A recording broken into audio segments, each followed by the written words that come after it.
छुपाना भी नहीं आता, বাতলানা भी नहीं आता, তাই না?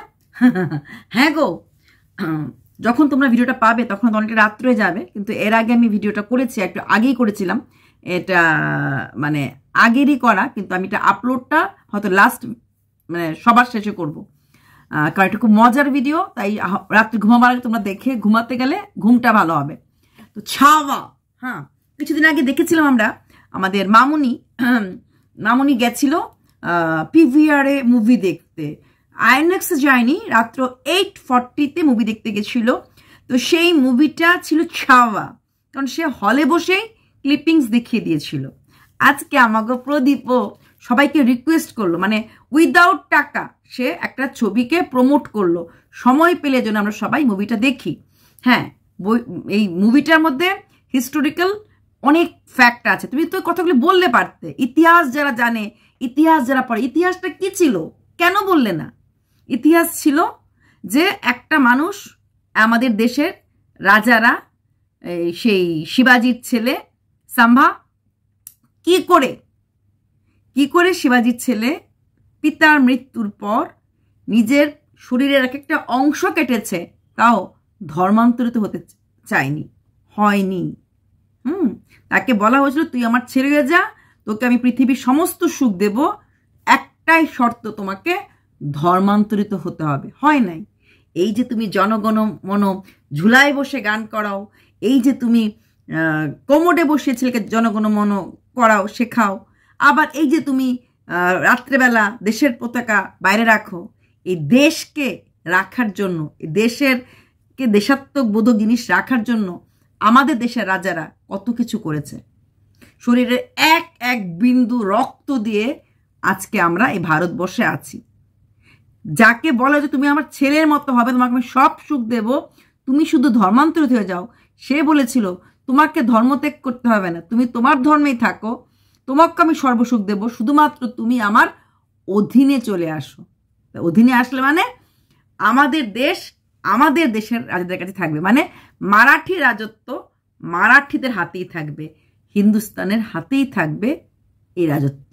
সেটা ছিল শিবাজির ছেলে কথা। তার থেকেও বড় কথা হচ্ছে, এখানে সবচেয়ে বড় কথা, সৎ মা, I repeat the line, step mother কখনো আপন হয় না।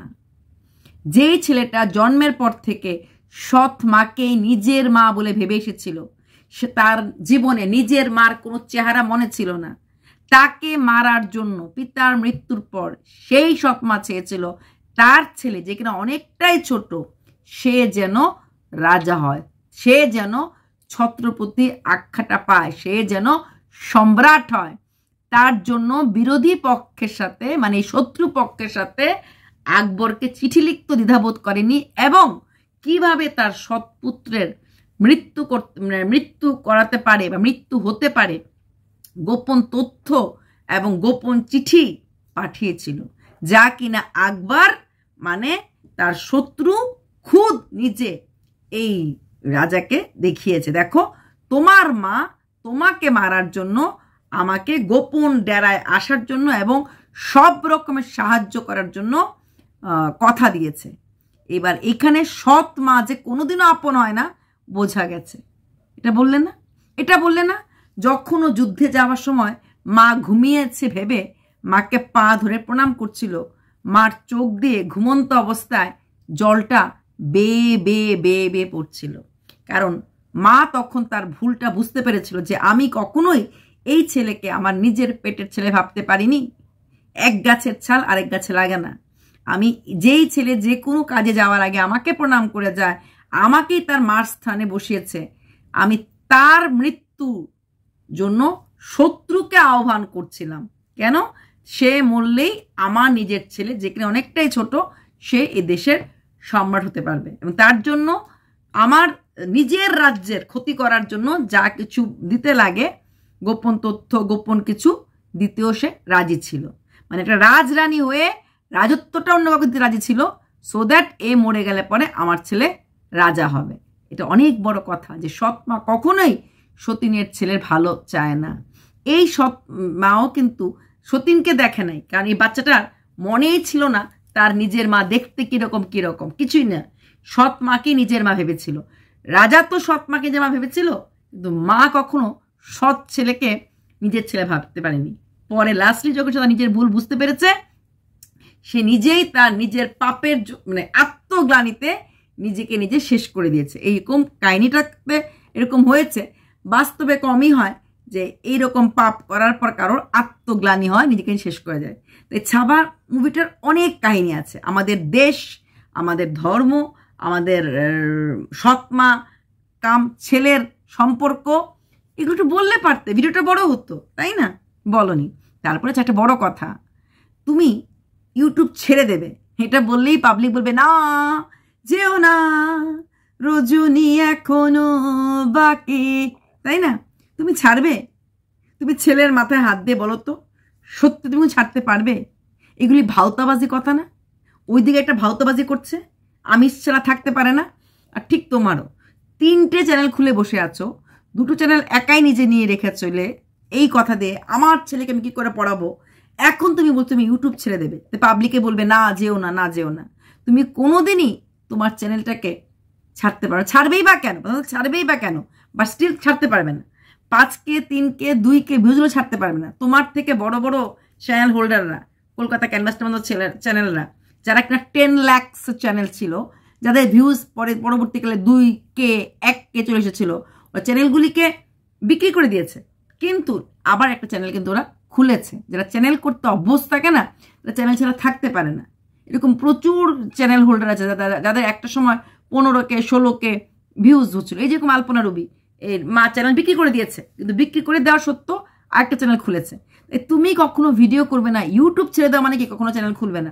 হতে পারে?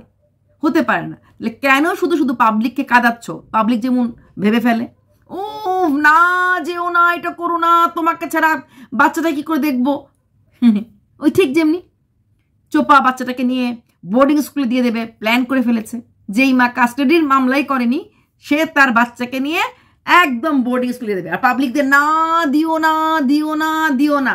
মানে পাবলিকরা উল্লু, তোমরাও উল্লু বানাতে থাকো। ওরাও বিশ্বাস করে, মানে এত সহজ পাবলিকদেরকে টুপি পরানো। সত্যি আমি জানতাম না অ্যান্ড্রয়েড ফোন হাতে, ওয়াইফাই হাতে মানুষরা এতটা বোকা হতে পারে। ওরাও বিশ্বাস করে যে তুমি ওয়াইটি ছেড়ে দেবে। তুমি এইরকম একটা ইনকাম, যেই ছেলেটা কাঁঠাল গাছে হলে পরে দৌড়ে চলে যায় যে চৈত্র মাস থাকতে থাকতে বিক্রি করে দেবো, একদম ছোট ছোট কাঁঠাল, দামটা বেশি পাবো, সে কাঁঠাল নিয়ে যে ভাবে, সে ইউটিউবে এত বড় একটা ইনকাম, যেটাই আসুক, 10,000 আসুক, 20,000 টাকা আসুক, যে টাকাটা আসবে যত ভিউজই হোক না কেন, তোমার ভিউজ তো পড়লেও খুব বেশি পড়বে না, 3টে চ্যানেল মিলিয়ে ভালো ইনকাম হবে, সে ছেড়ে দেবে ইউটিউবটা। কেন পাবলিকদেরকে এরকম করো? খুব বেশি ভালোবাসা পেয়েছো, তাই না? না চাইতে অনেক কিছু পেয়ে গেছো, সব কিছু পেয়ে গেছো শুধুমাত্র ওদের মানে পাবলিকের ভালোবাসার জন্য। আর প্রত্যেকটা পাবলিক, ইনক্লুডিং আমিও একটা পাবলিক, তোমার ছেলেকে আমরা ভালোবাসি সবাই, সবাই একটা জায়গায় 2-3 বার দেখি তোমার বাচ্চাটা দেখার জন্য। টুপিটা পরার পর গুড বয় ব্যাড বয় না, বয়, দেখতে ভালো লাগছে, দেখতে ভালো লাগছে, এই যে কথাগুলি বলা, বয় লাগানো, কি স্মার্ট লাগছে। তো তারা সবাই কষ্ট পাবে, আর সেখানেই তুমি একটু সুশ্রী দিলে তুমি ছাড়তে পারবে? কোনদিনও পারবে না। প্রতিটি জিনিস যে মেপে মেপে চলে, খুব ভালো মেপে চলে, যে তাদের কাছে লক্ষ্মী থাকে, সে চ্যানেলের মতো এমন একটা ইনকাম, সোর্স অফ ইনকাম ছেড়ে দেবে। আর পাবলিকও বিশ্বাস করে ফেলেছে, না গো না, তুমি এটা করো না। কেন তোমরা এমন করে দেখে খেপাও? তুমি কোনোদিনও ছাড়তে পারবে না, তুমি কোনোদিনও ছেড়ে দিতে পারবে না। তাহলে কেন বললে? ওদের ভালোবাসার পরীক্ষা নিতে, না ওরা কতটা বিশ্বস্ত পরীক্ষা নিতে? যাই হোক, তুমি ছাবা মুভি কার সাথে দেখতে গেছিলে সেটা বড় প্রশ্ন না। বড় প্রশ্ন হচ্ছে এত রাতে 8:40 ভিডিও তুমি যেতে যাও মুভি দেখতে, তাহলে ফিরতে কতক্ষণ সময় লেগেছে? এত দূরে, এত গ্রামে, এত রাতে ফিরতে পেরেছো? মানে 8:40 শুরু হলে 11:40 শেষ হয়েছে, অত দূরে আসা যায় অত রাত্রেবেলা? জানি না, যদিও দেখেছিলাম মামুনি একটা গাড়িতে বসেছিল, গাড়িটা চেয়ারটা শুধু দেখিয়েছে, মানে এইরকম এই সাইড ওই সাইড দেখায়নি, শুধু চেয়ারে বসেছিল। আর বলেছে হঠাৎ করে ঠিক করেছে আজকে আমরা যাব ছাবা দেখতে মাল্টিপ্লেক্সে। ভাবা যায় আইএনএক্স পিভিআরের টাকা, মানে ভাড়া, হ্যাঁ, হলে ঢুকে মুভি দেখার মতো সেই ভাড়া কত টাকা চলে যাচ্ছে। তো এত টাকার উৎসটা কি মামুনির আছে? এটাই আমার প্রশ্ন। সব প্রশ্নের উত্তর হয় না, সব প্রশ্নের উত্তর পাওয়া যায় না, উত্তরটা ভেতরই থাকতে লাগে, তাই না? আর ঘুমড়ে ঘুমড়ে ভাবতে লাগে বাত ক্যা হ্যায়, মাজরা ক্যা হ্যায়। হ্যাঁ, ছাবা মুভিটা খুবই ভালো, কিন্তু ইতিহাসটা একটু জেনে লোককে জানিও কিভাবে অরঙ্গজেব আমাদের উপর অত্যাচার করেছে, কেন করেছে, কি তার লক্ষ্য ছিল, আর কিভাবে মারাঠি সম্রাটরা সেটার প্রতিরোধ করেছে এবং রুখে দাঁড়িয়েছে। আর তখনও কিন্তু কিছু কিছু আমাদের দেশের নাগরিকরাই আমাদের সাথে বেইমানি করেছে। তাই বেইমান সব জায়গায় থাকে, সারা জীবন থাকে। হ্যাঁ, সে মির্জাফর থেকে শুরু করে সবসময় থাকে। মির্জাফর না থাকলে পলাশি যুদ্ধে আমরা হারলাম না হলে। ঠিক এইখানেও কিন্তু আওরঙ্গজেবকেও কিন্তু সাহায্য করেছিল প্রচুর মারাঠি সৈন্য সামন্ত। কিভাবে কি কাজ হতে পারে, কিভাবে কি করতে পারে।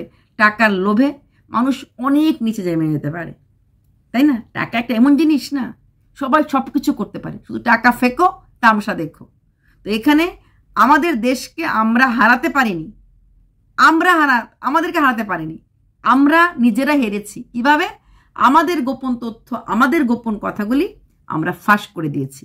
তাই বাস্তব জীবনও যখন তুমি তোমার পার্সোনাল কথা, গোপন তথ্য ফাঁস করে দেবে, দিনের শেষে আজকে না হোক 10 বছর পরেও তুমি সেই কথাগুলোর জন্য ব্ল্যাকমেইলড, কালো কিছু হতেই পারো, তাই না প্রদীপ? Good night, by.